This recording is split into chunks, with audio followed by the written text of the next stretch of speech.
Welcome to the Adults Corner, When nothing's off limits. we're going to discuss Masturbation. anal, Butthole foreplay. BDSM. Sex. No, we need to make that clear. I do not like things in my butthole. I wanted to start this period today letting everyone know that I This can... period?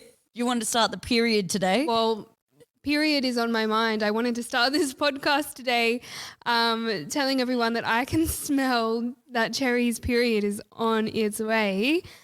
It is pungent, girlfriend. No, fuck off. You can't use the word pungent. It's pungent. Did I just put that in your mouth just before because I said at least you didn't use the word pungent? I didn't hear you say that. Oh, it was in my mind. It's pungent. And I'm sure someone out there would fucking pay to sniff it, lick it, or do anything with it. I wouldn't do it. What do they call that? The Ruby showers. No, they don't call it. It's like the rainbow kiss. Ew. Really? I'm pretty. You know what? This is the first time you've ever said "ew" about me saying something in the podcast. Nikki, did you catch that? Yeah, That's first random. time. I Fist wonder- bump. Usually it's me and I cop shit for it online. I wonder why I went ew, but I've never heard it as like rainbow. What is it? Rainbow kiss. Rainbow kiss. I've only ever heard of it as like a ruby shower. Today we have our first podcast guest, and that is my younger sister, Julia, who is featured across my social media for anyone who has followed me over the years. She has literally grown up with me on social media because there's 12 years difference with us. And today she's joining us to talk about a whole range of different topics. She has super organizational skills Yes. and admin skills. She can create a spreadsheet like no other. She excels at Excel. Yeah.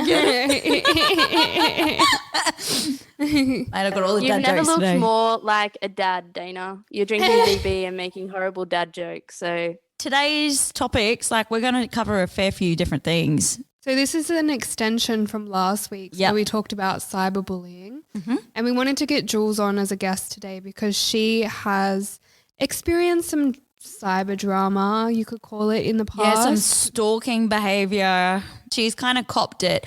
I feel really sorry though because Jules is 12 years younger than me because I'm 35. You're 24, aren't you, Jules? yeah, 24 this year. Yeah, 24 this year. I knew I was kind of halfway there. And over the years, because I've been on social media and had a large account now for about 10 or so years, so Jules has kind of grown up in that whole process. And she was at school right at the peak when I went viral. So I kind of want you to explain, Jules, what it was like for you going through school, because I know from my end to listen to some of the things you went through, it was pretty hard to hear.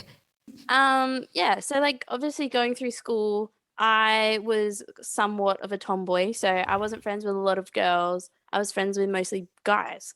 They were always like my brothers and whatever. But when Dana obviously went viral for being in that adult entertainment industry and, you know, having her nudes online, and like I never had an issue with it personally. Like I Jules, still don't. Do you actually help me go viral? Yeah, I heard that you, Jules, were like Cherry's little personal assistant. You helped her with tanning. You wrote fan signs on her body. Yeah. What else did you do? Dana taught me how to take really good photos. So from the age of but 10, 12? Yeah, I used to take lots of photos of Jules when she was a kid. It was always kind of a hobby for us, really, wasn't Yeah. it? Like you look back at like even some of my childhood photos, like it was just something that we did. You'd dress up in like old dresses and go outside and take photos of each other. Like it was just fun for us. They weren't dresses. We just wrapped Jules in sequin material and kind of draped it on her and was like, stand there and put makeup on her and took some really groovy photos. So in school, no, Jules, you got to tell us first about how you helped me go viral, because remember when I started Snapchat, I already had about 150K on Instagram. And remember I saw Seji Fergo and I was like, do you reckon I could do that? And we were sitting on the couch in the lounge room and we created a public Snapchat for me. You and I came up with the first name. Wow. That's a long time ago. Yes. I do remember this. I don't remember the name or anything. Official Cherry D. I do remember going through Sergi Fago and you being like, I can do this, I could do it better. And I was like, yeah, you can. Oh, Me having so no supportive. clue what the hell is going on. But I'm like, yeah, you go get it, girl. And then from there, it was just basically like me, like you just doing you, I taking photos. You Yep. know? That's just basically how it snowballed, didn't it? A little bit. I was partying heavily those days. So like, yeah, sure. I'll take your word for it. So in school, I had a lot of guy friends. And obviously with you going viral on Snapchat, it being a public platform, no one had to pay for it. Anyone could just type in your name and boom, there you are. My boobies. Yeah, free titties, literally. Not free anymore, titties. guys. And the other thing too, like back in those days, there wasn't an issue with, well, there was an issue, but it wasn't such a big thing with younger viewers. Yeah, there was no like censorship on Snapchat back then when it first started. Yeah, they didn't have ads or anything. There was no payments on Snapchat. They just kind of started out and then Snapchat kind of blew up. So anyone could post anything. So were the boys that you were hanging out with, did they see your sister on Snapchat? I don't know who the first one was, but once one found it, then 3 others had it, and then boom, everyone had it. And everyone had a damn opinion about it too. I didn't really care that people were accessing it because I was like, it's there. Yeah. I cared if my best mates accessed it, which to this day they say that they haven't, but I know deep down that they've obviously seen stuff. I'm not stupid. Once it snowballed and it got out of hand and all the boys had access to it, it obviously came back to me. And at first I was kind of like taken back because obviously it's something shocking, but it was people's opinions and projections of their own thoughts on you that really got to me. This is ingrained in my mind and I'll never let it go. To this day, I hate this dude. He was part of my friendship circle and like one of my best mates' friends. He came up and we were sitting at, you know, the old picnic tables that you had at school. And we were sitting there and he's sitting there and he's like, yeah, she's such a slut. Like she gets her tits out. Like I've seen everything. Like she's this, she's that. And I get angry, but I don't see red very often. But it wasn't even mine. Someone had a sausage roll across from me and I was sitting there and I was getting so angry and I was like, who does this bloke think he is? Like he has a sister. He doesn't even know my sister. And I was like, would you shut up? And I grabbed the sausage roll and I pegged it at him and it got him right in between the forehead. So say if that happened now though, how would you respond? Because it's like you were very young then, and for someone to be in year 10, especially when everything's starting, because like what you learn in the industry, when you start in the industry, like you've got to get a backbone pretty quickly and learn to just kind of like people's projections of their insecurities about the industry and like what you're doing. It's not a reflection of you as an individual. It's a reflection of them. So if someone was to say that near you now, how do you think you would respond? Whatever the closest object is, I would still peg it at their forehead. We talked about this, Jules. Like, I think also we've got to remember that obviously back in those days, the idea on the adult industry and people's ideas of what it was and societal's like acceptance of it, I'm going to say, was a lot different. So back in the day, everyone was like, yuck, no, that's gross. How dare someone ever do that to their body? Like, what has had to go on in their life for them want to get their kid off and upload that onto the internet? Yeah. Whereas now, people are so accepting of it. They understand that there's, you know, some people, that it is an industry, that it is a real job, that it does entail a lot. And yes, you do make a lot of money, but it comes at a cost. Chloe, have you had anyone like with your family growing up say to like your sister or like your sister's partner or your mum or anything like that, things about what you do? Not to my knowledge, and I feel like if somebody had said anything that they would tell me about it straight away. No, I don't think anyone from my like high school knew about what I was doing. Yeah. Well, they do now. They do now, but like at the time, I've never really had too much backlash, like thankfully, thank God, yet. There was only one time where I went back to my hometown And I was walking in this back alley of Woolworths and like somebody drove around the corner, saw me, sped up, like tried to hit me, like, and yelled out of their window and was like, "You tranny porn star." Well, they're trying to hit you with their car. Yeah, it was scary. They tried to run you over. Yeah, it was scary. I wish I knew who it was. Like, this is why I don't like going out in public. But Jules has been with me on every occasion that I've been attacked out in public. And we've talked about this in some of the other episodes. And that actually gets me kind of a little bit annoyed how Jules thought back to her Year 10 experience with the sausage roll and she got a little bit like, oh, it's making me annoyed just thinking about it. That's how it feels about going out in public and getting attacked. Like, you shouldn't have to worry about going outside for something that you do for work online that's not a representation of you as a person or in your personal life. When I first told my mum and my family about being a dom, my mum was not happy at all and she yelled at me. She was like, "You fucking whore. Like, I can't believe you. Like, I'm so disappointed in you. Like, you're way better than that," and things like that. But when my mum said all that stuff to me, of course, it was like very upsetting and traumatic. And I think it took like a whole year before she actually spoke to me about it and tried to get a better understanding of what I was doing. I think at her core, she was just concerned about like my safety. Yeah. And I also think that I'm obviously a big mirror of her. Yeah. And like the things that she avoids about herself. And I know that she's made silly mistakes before selling a service and been hurt. So she was or concerned about my safety. Yeah, so I guess she was taking her mistake because being in the industry isn't a mistake because it's a choice for people who do make the choice selectively, not people who are forced to be in the industry. I don't associate people who are forced in the industry to be a part of the industry because that's a whole other topic. I would agree. On a positive note, Jules, the most number one asked question across social media is, will Jules start an OnlyFans? The answer is no. I think I could start one, right, and just upload funny videos. Of Jules on the tools. Or Jules on the tools. We have discussed this. I reckon if Jules started an OnlyFans tomorrow, I think it would be really successful, you'd smash it. Especially if you wore like sexy, like tradie outfits or like the traffic control outfits. Have you seen the traffic control ladies in Sydney? Every one of them are a 10 out of 10. I feel like if you dressed up like that and wore the accessories, Jules, you would be very, very successful. You wouldn't even need to do anything. You'd just like pose.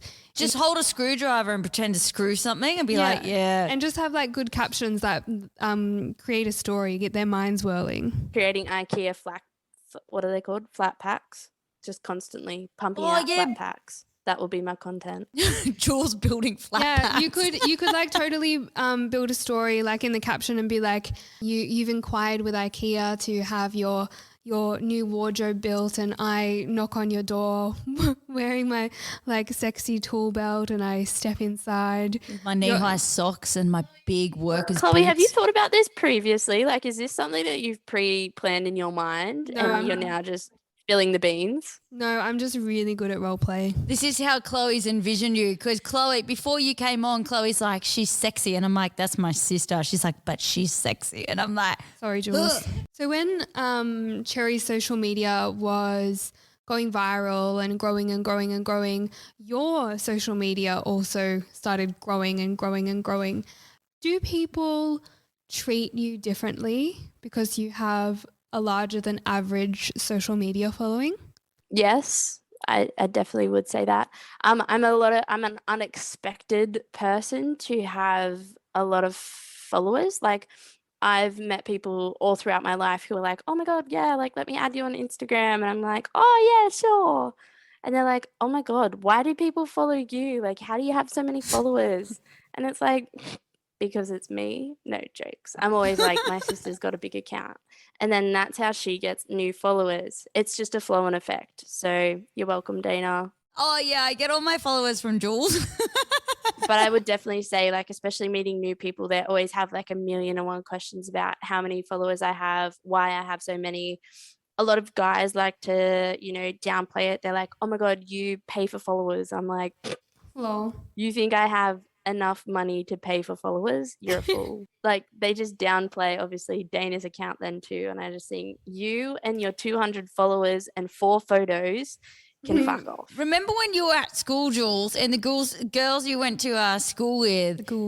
The ghouls. They're a bit like that. Ghouls that you went to school with. Girls. They used to like give me shit for what I did. And then when it come around to COVID and OnlyFans peaked, it went viral and everyone created an OnlyFans. You told me that like half the girls you went to school with that used to bag me out for having one created an OnlyFans account. They all got one now, don't they? I think it's so funny and so rich. I still have a lot of them still blocked. I figured out the other day. I went through my blocked list for God knows what reason. Dana, remember the videos and like when we would do makeup and play dress ups or whatever, and then I would upload it to my Instagram because obviously big vibes. But all those girls now are like micro influencers, thinking that they've made it because they've bought a product and uploaded it for free, tagging the company. That's another thing. But then definitely the girls with the OnlyFans, I think is hilarious because so many of them used to, you know, be like, oh, she's such a slut. Like, I would never do that. Yet they were sending their nudes to guys for free just to get an ounce of attention from them. What's that weird thing that kids are doing in school these days? Creating like a second Instagram account under like a random name and posting their fucking nudes for free on there. It's so weird. This is the first time I'm hearing of that. Like so many high school kids create a second, like not a backup account. It's just like a separate identity where they post like really sexual images. So they have their family on one account and then on these other secret accounts, they're posting all these like random things. It's so weird. Like I think it's really weird because I'm just like, if you're going to do it, own it. I think Instagram should crack down on this and Facebook. I really believe that people should have to verify their identity with their IDs. Yes. And it'll stop so much botting and cyberbullying and things like that and just multiple accounts that are just unnecessary and stalking and just all this crap if people just verified their identity. You shouldn't be able to create, 10 different accounts with, 10 different names just to go either stalk people, create fake accounts, and those bloody private accounts litter the internet full of little children's nudes. I hate that I said little children's nudes, but that's what it is. Well, they are children. There's 12 years between Jules and I. So when you're in school, I know we never got taught about cybersecurity and everything. The only thing that was around was bloody MySpace, for God's sake. And we worried about what our top friends were. So that was about it. No one really tried to hack my MySpace. Did anyone try to hack your MySpace? No one really I was cared. too young for MySpace. Oh, well, shit, I'm old. But I have a few questions around school, Jules, because sex ed, we didn't really learn much in my day and age. Has it changed for you? Like sex ed, what did you learn in sex ed? Because we touched on this in how many episodes ago? Was it last episode or episode before that? God, it was like episode 3. Yeah, something like that. Yeah, sex ed when I went to school, I don't even think we got the condom on the banana. That's how basic it was. Like we didn't even get that. Jules went to I a think Catholic the first time school. I saw well, obviously I'd seen them in like your room and everyone else's room in the house, because all my siblings were 10 years older than me, 10 years plus. But yeah, sex ed, no education about that. It was all just about how babies were made. And that was about it. And like they talked about condoms and, STIs and all the rest of it, but there was nothing about female orgasm. There was nothing about consent. There was nothing about anything you actually need to know. I know at my school, we basically didn't get sex ed education, but I do know at other schools, I did hear that the boys got taught about what a male orgasm was and what wanking was. But the girls' education was purely just about how you get pregnant and childbirth and some protection. That was it. And they talked about the contraceptive pill, actually. Did they touch base on like any period kind of issues and female health issues such as endometriosis, adenomyosis, polycystic ovaries, anything like that? Nope. The first time that I heard about endometriosis, I think it was like on Instagram, and it wasn't that long ago. Like, I have a massive interest in like health, and I'm third year nursing student. I've done OT, like studied OT and studying health for like the last 5 years. And I only heard about endometriosis maybe like, I don't know, 5 years ago. Oh, no, 4 years ago. Yeah, Yeah. 4 years ago. And then when you got diagnosed with adenomyosis, that's when I heard about that. Yeah, I didn't know what that was before I got diagnosed. I actually self-diagnosed myself with polycystic ovarian syndrome when I went into the doctor, and I was like, I have polycystic ovarian syndrome, and they're like, haha, Google diagnosing again. And I'm like, fucking test me. And then the test results came back positive. Did they tell you you're too skinny to have polycystic ovaries? No, because I was fat. Oh, well, fuck. That's what I got. You're too skinny, you're too young, you don't have this, and this. And I'm like, well, there's bullshit. Doesn't mean I can't have it just because it's your stereotype, which is always wrong. I had the classic polycystic, like PCOS symptoms from like, I don't know, 12. Yeah. Well, like Jules I got my actually period super young. I had facial hair, like I still do. runs in the family, mate. Irregular periods. But the only thing was that I didn't have issues with gaining weight and losing it. And that was the only thing they were concerned with. I was showing Chloe actually my chin hair before we came downstairs. So it's funny you said that because it does run in the family. Chin hair, nipple hair, everything like that. But Jules kind of went between a couple of different pills over her time. And there was one pill that didn't agree with you, the one where you put on a little bit of weight. Yeah, I think it was like Yasmin or something. I am pretty much a walking pharmacy. I've true. tried most of the contraceptions besides The rod. Yeah, so I tried a lot of the pills. I've had the rod, not the Marina. That's what it is, yeah. Yeah. We didn't plan on talking about this topic today, but I do kind of want to touch base on it because we've already been talking about periods for quite a while now because this is a topic that we haven't actually covered, and I wanted to cover it on Cherry DTV as well for female health. And Jules unfortunately experienced last year. 2 years ago. 2 years ago. No, part of it was last year. Yeah, sorry. Yeah. It went over 2 years. Yeah. It was just after my 22nd birthday, yeah. Yeah, because Jules is like super young still, and at the age of 22 ended up losing one of her ovaries due to, there was a bit back and forth, a bit of negligence from the hospital. She got taken to hospital in severe pain. She has a really high pain threshold. She got sent home. They told her after they just like didn't do tests that should have been done on her, she was sent home. You explain it a lot better because it's your body parts and your story to tell. But Do you want me to go into it? well, I think, look, you're so young.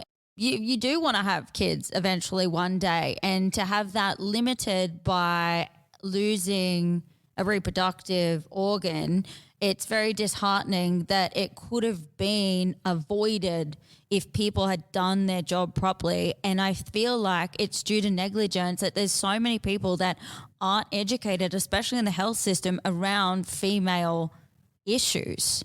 They are educated, but they don't have the understanding. They still have that stigma against women exaggerating what they're feeling. Yeah. They still have that thought and idea that women are emotional. That was what I felt personally. I know everyone's experience is different, but I felt extremely dismissed while I was in hospital. Just quickly, what test Dana was talking about that they didn't do, I never went for an ultrasound. So I went in with your textbook diagnosis, textbook picture of a twisted ovary. I went in there, I had the pain, I wasn't eating, I was extremely nauseous, and the pain didn't go, like it fluctuated, yes. But that was because I was literally doped up on so much pain relief. I remember Dana, I only saw the photo of a couple of weeks ago? Yeah. Dana recorded me and my eyes were the size of dinner plates. I looked like I was pinging and I was in the middle of a hospital. And during that time, they were just like, no, like some women get ruptured cysts and this is how painful it is for them. And I was thinking, I was like, am I being a sook right now? I was like, I thought I had a high pain threshold. You need to explain it though so people understand. So one of your ovaries actually floated across, collected your uterus on the way and wrapped itself around both of them and the other ovary. So it was sitting on one side of your body. The scan said I had a ruptured cyst, and that was, late November. And then anyway, so I worked through that, took pain relief, whatever, saw my GP. We were good as rain. The pain was coming down. Anyway, 2 weeks on, get the pain again, but it's 10,000 times worse. Like it really hurt. And because the week before was so just like, it's a ruptured cyst. People get this all the time. Like, you'll be fine. This time when I got the pain, I was like, it's a ruptured cyst. I'm going to be okay. Girl, I was not okay. I ended up going to the hospital. I didn't get an ultrasound. They gave me a referral to get an ultrasound. They gave me stronger pain relief and I came home and I was kind of okay. I went and got the scan the next day. Again, they told me it was another ruptured cyst. Both times it was on my right ovary. I went home. The pain got way worse, but I didn't want to go back up to the hospital because both times they've sent me away with just a referral to get a scan and I had already done that. Anyway, I went to my GP and that afternoon, my GP literally called an ambulance for me because I was in rip-roaring pain by this stage. I got a shot of morphine and I was taken up to the hospital. At the hospital, I was seen by the acute gynae team, so like the specialist team in the hospital that deals with all the gynecology cases that come through. And she came in, touched my stomach a little bit and was like, oh, don't think it's anything too serious. Never sent me for a scan. And I was admitted to hospital. Over my, 3 or 4 days in hospital? Friday, I think you went in, or Thursday night. Friday, Saturday, discharge Sunday. Yeah, it was Thursday afternoon. I was in there Friday, Saturday, Sunday. 2 of those days I maxed out on morphine. I was on endone. Tried tramadol. There was so many things I was maxed out on. And like I said, Dana took a photo of me and my eyes were dinner plates. So I had a lot of analgesia on board. Like that there should just be like a red flag though. If you have to dope someone up that much on so many different pain relief, like surely that says there is something wrong. They actually put me on the theatre list on the Friday afternoon. Yeah. They put me on the theatre list, then took me off because they had emergency cases come in and because they had just administered some more morphine, which was my last dose for the day or something. They said, oh, your pain's died down now. Like, I don't think you need theatre. You don't want to have a surgery if you don't need it. And man, I was high as a kite, still feeling this pain. And I was like, yeah, okay, sure. And because I'm studying nursing, I had faith that the healthcare system was doing what it needed to do. Yeah. Like these people live this day in, day out. They're medical professionals. This is their careers. Like surely they know what they're doing. And so I was taken off the theatre list. Saturday was still a pretty shitty day and they wanted to discharge me. And I said, no, give me one more day. And lucky I did because that night I had really bad pain yet again. And likewise on the Sunday morning, I had really bad pain, but they still discharged me Sunday afternoon. And Sunday is my most memorable moment, being with a male gynecologist who's meant to be high up in the gynecology world. But he blatantly was like, there's no way, he says, that this is a twisted ovary. You can still talk. People who have twisted ovaries are over the toilet while vomiting. They're nauseous. They're not able to walk. They're not able to do this. They're not able to do that. And at the time, I was able to do all those things. I was nauseous. And at this stage, I had eaten one piece of bread, I'm pretty sure, and maybe picked at. And he said, if you still have the pain on the Monday, book in and I'll take you for surgery in my private rooms on the Tuesday or Wednesday. And I said, okay, sure. So I get wheeled out of the hospital because by this stage, all I'd gotten out of bed to do was to go to the toilet maybe a couple of times. And that afternoon, Kent had to help me walk out of my room and like just across the nurse's station and back. Went home, hopped into bed, woke up in the morning really needing to go to the toilet. Mum had left for work by this stage. and I tried to get out of bed. I was stuck on my back. I felt like a flop. I was like, I need to get up. I really need to pee right now. Really need to go to the toilet. And I couldn't. Every time I got up, it felt like my stomach was ripping. Like it felt like the organs inside me was like, fuck you, man. Like you're done. This is where you die. Anyway, we had to call the ambulance because dad tried to get me up. Mum came home from work and they both tried to pull me out of bed. And I was like, get off me. Do not touch me. It was so painful. And then I had an ambulance officer come in and he was a prick.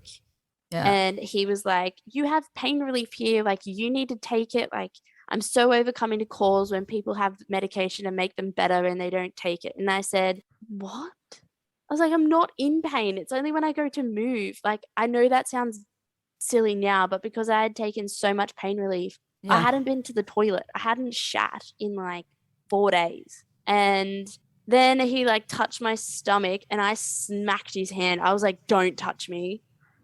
And he was like, oh, so it is quite tender and it is distended. And I said, yes, it is. And I remember staring him dead in the eyes, this dead ass grown man.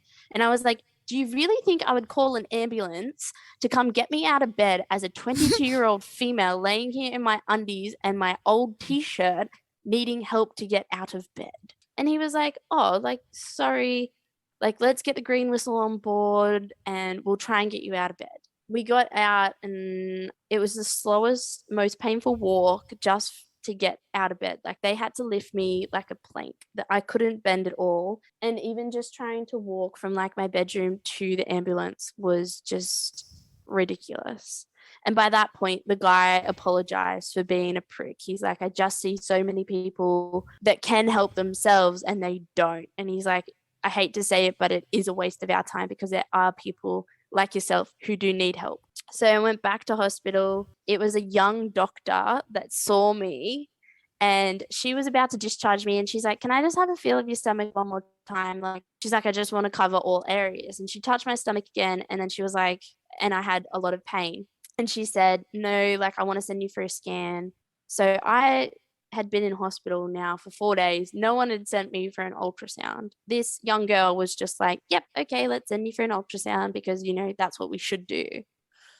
And I was feeling fine by that point because I had some pain relief. I had actually been able to get up and open my bowels. So I felt a bit more relief. And I said to Mum, I was like, I'm so sorry. Like, you could probably go back to work. Like, I reckon they're going to discharge me and I'll be fine. You're like, I did a poo. I feel fine. Yeah, like I finally did a poo, man. Like, I'm free. I am free. I went for the ultrasound. I was down there for like 45 minutes. And the guy who did the ultrasound had to call his boss in because he was like, this isn't your ovary. I'm looking at a mass. And I was like, no, that's my ovary. Like, yeah, I've had a ruptured cyst. Like, that might just be free fluid. And he was like, no, there is some free fluid, but he's like, it's a mass. It's not an ovary. And so I was sitting there and I said to him, I was like, oh, is there blood flow to the ovary? And he's like, there's no blood flow to the mass. And he never once referred to my ovary as an ovary. He just kept calling it a mass because it was triple the size of what it was meant to be.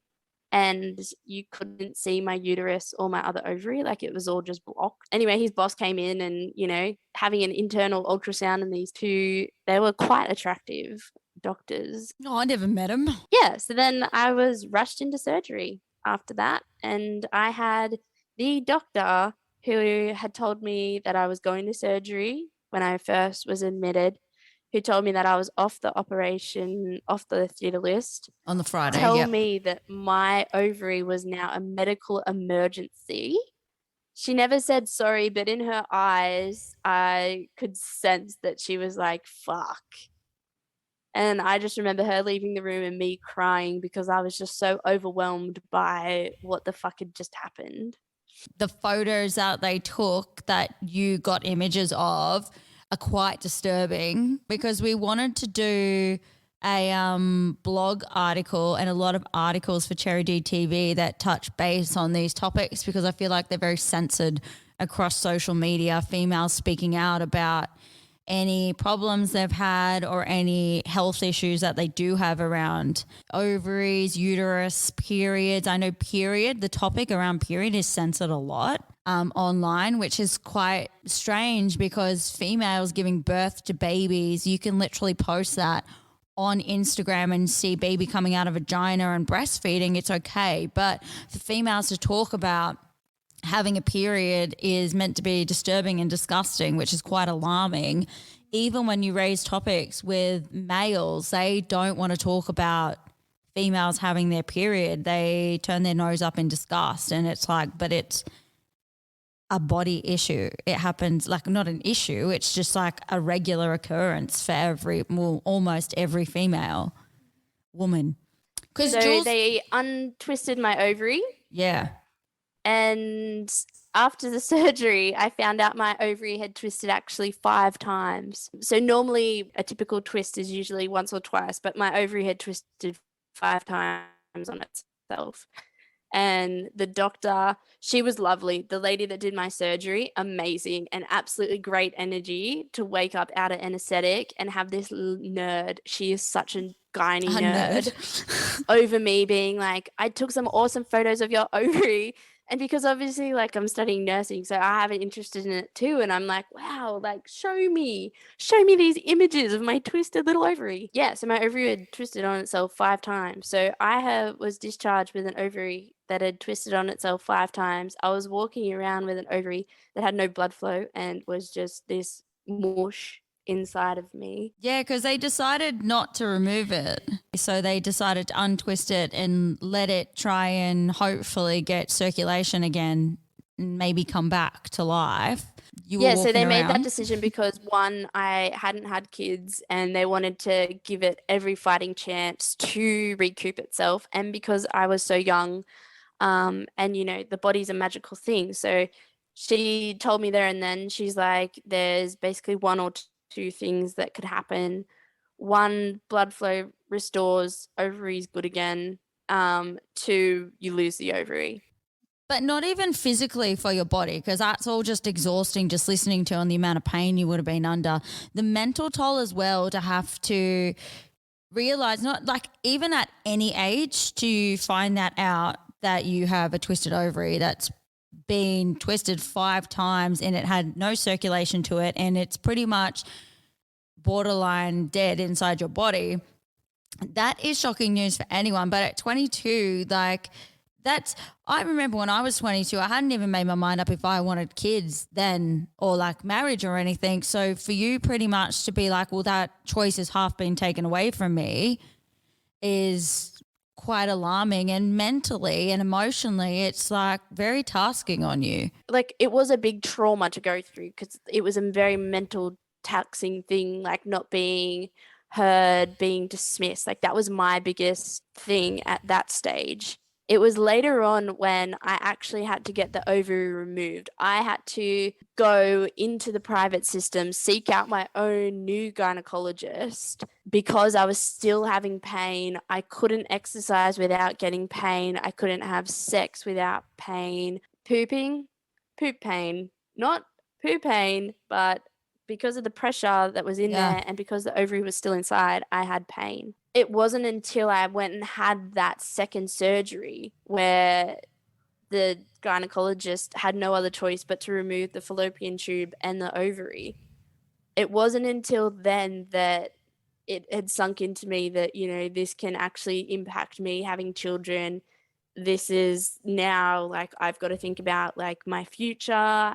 Kent and I, it put a lot of strain on us. I know the family, it was a lot for everyone who was around me at the time to go through because it was such like a abrupt thing to happen to us. We love to, you know, play the strong I'm okay, I'm fine card until you're not okay. Yeah. So I think initially I was just kind of like, no, it's going to be okay. Like, we'll get through this. And then after a while of telling me that myself that for so long, it was really hard to start and believe it because it was kind of like, my ovary is now gone. What does this mean?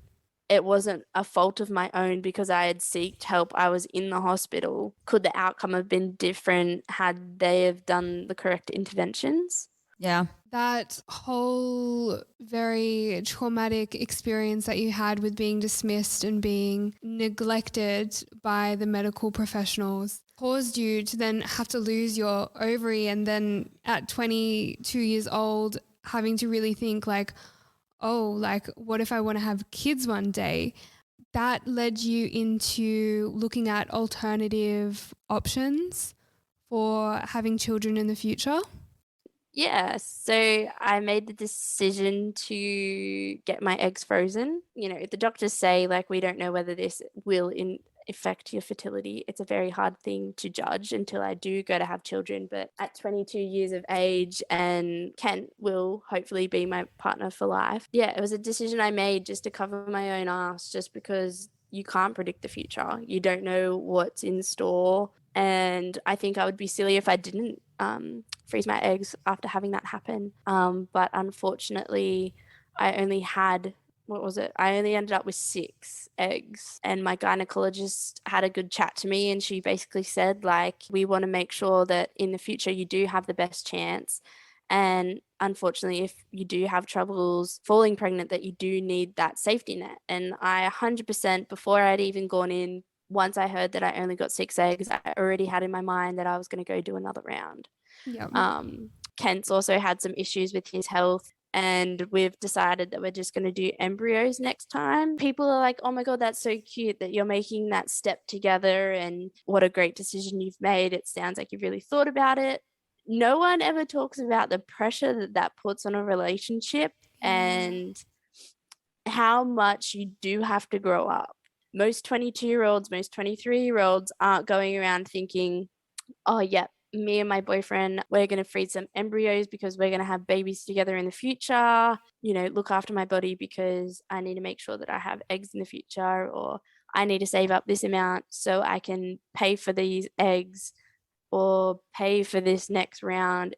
They're not thinking about that. They're thinking, yeah, let's go out and party with friends. I want to book a holiday. Let's do it. I'm working. I've got my career. Like, they're not thoughts that normal 22 or 23-year-olds have to go through and think about and agree upon and go ahead and do. So the reason behind the embryo freezing isn't necessary because you just don't want to do the eggs. It's because the survival rate for an embryo is a higher percentage than when you get eggs taken out and then you unfreeze them. There's a few that don't make it. So if you turn them into embryos and then freeze them and unfreeze them, the survival rate is a higher percentage than just the eggs. I'm learning so much right now. There is, like, one day I would like to have kids. So I undertook the egg freezing process before Jules. Well, it was kind of good because I explained everything to you, and I did mine during lockdown, which I couldn't have thought of a better time to do it, because if I didn't do it in lockdown, I would have been highly stressed. And I believe that in the moment you are trying to grow eggs inside of you and reproduce and like save them, you want them to be the best quality that you possibly can produce. So being in like a lesser stressed environment, having like time to be able to chill out and relax. When Jules did her egg freezing process, because she still lives at home, she's very young, still lives at parents' place. So I was like, I think you need your own space to just be able to chill out during the day and not have to worry about anyone else in your space and just do whatever you want to do. Meditate. I gave you the meditation link to the Love Hurts. It's 852 Love Hurts frequency. It's such a great YouTube meditation. I kind of made Jules go stay in a accommodation in Newcastle. You gifted her a little holiday. Yeah, I gifted Jules a holiday for a little egg freezing process because I really wanted her to have the best outcome possible. And she was very stressed. It was a very emotionally and mentally taxing time for her. So I just wanted her to like chill the fuck out and grow some beautiful little babies. And yeah, I think it helped a little bit, at least. I like to think it did. I think it did help a lot, and I'm so grateful to this day that you did that for me, and I think it did help. I did really try to relax a lot because at that time also it was my final straw with work. Yeah. Work at that point, I asked if I could work from home whilst I was doing my egg freezing process. Just because I because I've had ovarian torsion before, I'm at a greater risk of torting another ovary. And with, pumping up all the little eggs in your ovary does get bigger because it's getting heavier because the eggs are maturing inside of you, ready to be collected. And I didn't want to risk, walking to and from my car, being at work, being in a stressful environment, twisting an ovary just for the sake of going to work for 8 hours. But it sounds so minimal. Just you saying walking to the car it sounds really basic and minimal, but let's just make this clear. When you're on all the hormones they're pumping into your body, for me to walk up the stairs at home, I was like, I need to fucking lie down for like 20 minutes. I'm done. Like your body is drained. You just want to lie down. And that's why another reason why I was like, Jules, you're just going to fucking lie down and nap majority of the day, to be honest, because you're smashed with hormones. I thought it was actually quite a nurturing experience. That first hormone you take, I felt so feminine and girly. It was quite great. You're on a different hormone to me though, because they had to be very careful with your ovary to not overstimulate your eggs, your follicles, and create too much because, you have a lot more polycystic ovaries than me. So you have to be very careful with that because when you've got polycystic ovaries, you can overstimulate and grow too many. So we're only born with a certain amount of eggs in our body. So we don't want to lose them all by pumping our bodies with all those hormones. That's the difference between men and women. Men have an unlimited amount of sperm and they can stay fertile until they're 100 years old most of the time. That's not always the case. But women, they have like 2 million eggs as a fetus, and then once they're born, we lose like half of that. So we're born with like 1 million eggs, and then every month they shed and shed and shed. Hectic. Very hectic. I want to go back, Jules, because I really wanted to touch on this topic. When you said workplace, the last of the thread pretty much with the workplace issue, I want to go back a few years ago because I was very hurt by this, which was kind of to do with me, but like not really. So I brought out a calendar a few years ago and I thought it was such a great idea to include my mum, my grandma, my dog and Jules in the calendar because I was like, no influencer has included their family and they're such a large part of my social media. Everyone knows who they are. So for the month of May, for Mother's Day, I included my mum and my grandma. In October, that's when George is born. So it was George's month. Then we dressed up as little Halloween characters together and it was like George's birthday month. And then Jules was turning 21 the year we bought out the calendar. So Jules's birthday is in November. We, celebrated for the month of November for that year. We got some denim shorts, some roller skates. We had a bikini top and a t-shirt over the top. And we got 2 foil balloons, a 2 and a 1, as you do. And we went to the netball courts in Newcastle and we roller skated around and we got some photos and a video. It was like really fucking PG, let's be honest. It was last year that I sat down and people that worked with me last year, we interviewed multiple people surrounding me for like my YouTube channel, Cherry Dana.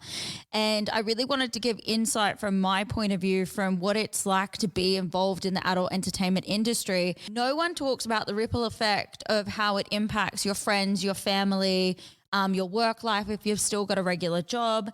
Not only has it had a ripple effect into like my dating life and like work and things like that, but it also had a massive ripple effect into Julia's work life, personal life, not just at school, but within her workplace. And I was so shocked by this. You can tell the story, Jules. Like I didn't even know where to start, to be honest. Basically, I was working for a corporation. It was one where they dealt with mental health. I received anonymous complaints against me. And when I say anonymous complaints, they were like anonymous hate letters that I received from my boss that someone anonymously has sent into my work about me. To set the scene, I was called into a meeting with the section manager, so like the boss, and then just my immediate manager. Basically sat down, I was handed a double-sided A4 piece of paper. Mind you, I had before entering the meeting, I never had an inkling into what this was about. They just said, "Oh, we've received a complaint about you. Like, would like you to come in and have a meeting." And I was like, "Sure thing, like whatever." I like to make sure I'm doing the right thing, and I'm quite anal about my work. As Dana and Chloe know, I am an organization freak, and I like to make sure things are done correctly. Yeah, anyway, so I was trying to wrap my head around, like, what have I done? Have I pissed off a client coming in? Like, I would like to know what I have done. You only had a name tag on with your first name. So if it was a customer, it's weird how they would find your last name and who you are without having to physically stalk you or online stalk you. So this is what makes this situation so weird. Yep. And like, I don't hand out my email. Like, I use the generic email because I'm not Yeah, your silly. work email. Yeah. So like, if they knew my name, it would be very shocking to me because our like names on our name badge are very small. Anywho, so I sit down in this meeting, handed this double-sided A4 piece of paper, and they said, "Or we'll give it to you to read, and then we'll discuss it." And I was like, "Sure." Me being dyslexic, pulling out my glasses, chucking them on. The gist of it was that I shouldn't work with children. It's disgusting that I have a job working near and with children due to Dana's social media. Oh, and then there was a second email that pretty much stated that you were out in town one night and how you're a slut. And they were like shaming you in an email. Like, you had so many anonymous emails about you. What was in there was just so ridiculous. They had links to my website. They had links to the calendar where Jules was in roller skates and a video because, you know, when you do a calendar, you do a promo video. So it was like a 1-minute promo reel of every month. And they're like, "You're in porn." And I was like, for fuck's sake, if Jules is in porn, that makes my mum, my grandma, and my dog porn stars too, because I was like, this is becoming an interesting family porno, guys. Like, hold up, what the fuck? Like, I ended up getting 4 anonymous complaints in the space of like 2 months, I would say, like a month and a half. And they weren't like nice. The way that my managers handled it was horrible. Yeah. There was one part of the complaint that was like, it was a mother writing it about her daughter. Yeah. And there was a photo of you and I with the birthday cake, and we had the flower handprints on our booty cheeks. They're good. I've still got those photos if everyone wants to see them. Yeah, they were fantastic photos. The mother had said in this complaint, and I'm going to say mother in some air quotations, said, "My daughter, who has been raped before and is struggling with it, asked me, Oh my God, rape Mummy, culture. do you think Julie has been raped because she's posting photos like this?" Yeah, they said that you were supporting rape culture. Like, I was reading that and I was like, what the hell? And then to read following that being like, she shouldn't be allowed to work with children. It's disgusting that you're allowing someone like this in your workplace. And remember, they found the photo. It was a video of when you and I lived together, Dana. Yeah. And it was years ago. It would have been like 3 years. And on Dana's main account, 3 years is a long time to be going back and trying to find a photo. Saying that it's disgusting that I was in a video. You're in your undies and a singlet top, and I'm in my work uniform. But you couldn't even tell that I was in my work uniform. Like, I had a long pencil skirt on and it was my work shirt. It was pretty fun in video. The distance. Like, great. It was funny. George was in it too. We were dancing, and I was like dancing out of the house on my way to work. Yeah. George was in the video. And they were like, it's disgusting that she's parading around in her uniform so people can see that. And I was just like, what? The funny thing is that my account was actually set to private back then because I was getting brutally reported. Like, I hit 1 million followers. Guys, believe it or not, I have actually hit 1 million followers on Instagram. I've just lost 80,000 in the past, like, 2 years, 3 years, whatever it is. And look, I wouldn't be surprised if it's Mr. Anonymous reporting. It's actually Mrs. because I have an inkling of who it is that did those reports. We definitely know who it was. We know who it is, to be honest. Trying to prove it with a non-cooperative business. Workplace. Yeah, made it very hard. But in my mind, it was actually super simple to be able to prove, and it literally would have been over and done with and fixed within a day. The situation itself was bad in one hand, but the way that the workplace handled it was like worse. So this went on for a year. Jules was super stressed by it. She ended up getting therapy for it, which is like, it was a really good idea to do. I had an anxiety attack, and I never had social anxiety before, but I wouldn't go out in town unless Kent was with me. Yeah. Also, you removed me off your social media. You went through and did a deep clean. Like, it wasn't because I wanted to. It was because your work requested me to remove things and pull them down. And then you were like so highly stressed and being gaslit from work that I had to remove you from absolutely everything. I had to pull my promo fucking videos from my calendar down and like pull certain things down from you on like the website I was like selling it on, and it got out of hand. And now I fucking think it's a pet peeve. No one else dictates my fucking social media. If it's allowed on the internet, no one can fucking tell me what I can and cannot post, especially someone who's literally just going out there to sabotage somebody so fucking badly by going to their workplace and reporting them. And I can't say who it is, but the reasons behind the reports had nothing to do with me or my social media. It was just the easiest thing they could get at Jules for because society doesn't find it acceptable. That was solely it.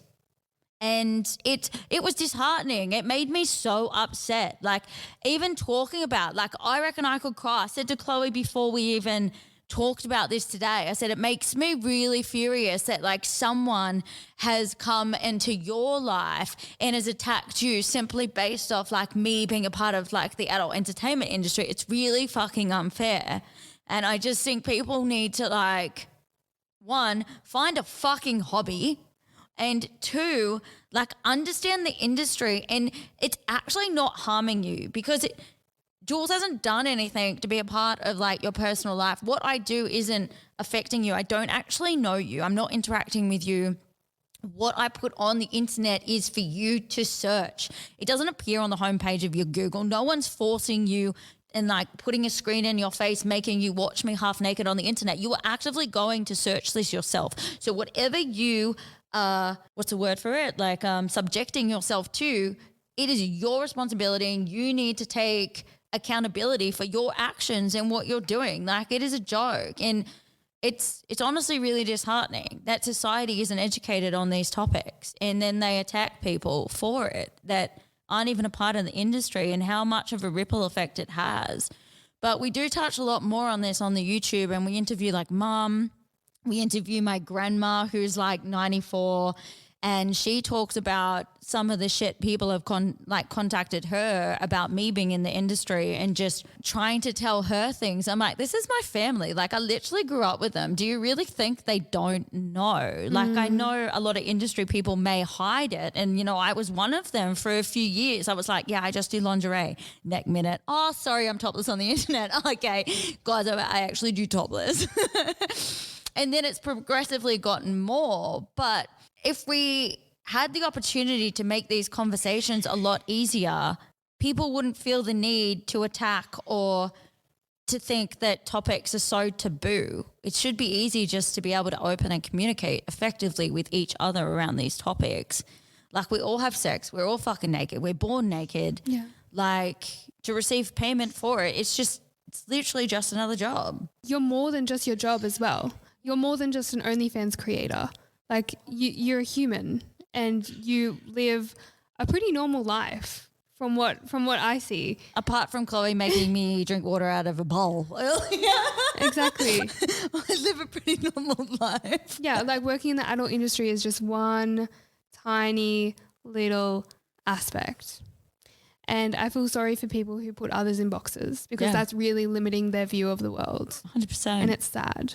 Well, Jules, We really want to thank you for coming in today and being available and speaking with us. And I've learnt so much from you. It's really inspired me, if I ever have a medical issue, to really be persistent and really push for my needs to be taken care of. I think a lot of people are going to listen to your story and be like, okay, I need to be responsible for myself and really push for the things I need in the hospital if there's an issue. But also to people who have experience, to realize they're not alone out there. People need to be aware and listen to their body, like you said, and speak up. Yeah, exactly. So thank you so much for coming in today. That's okay. Thanks for having me. The episode definitely took a turn and dived into a couple of extra things. We loved it. Next week, we are diving into the realm of OnlyFans and content creation and like what it entails to be an OnlyFans content creator. See you then. Bye-bye.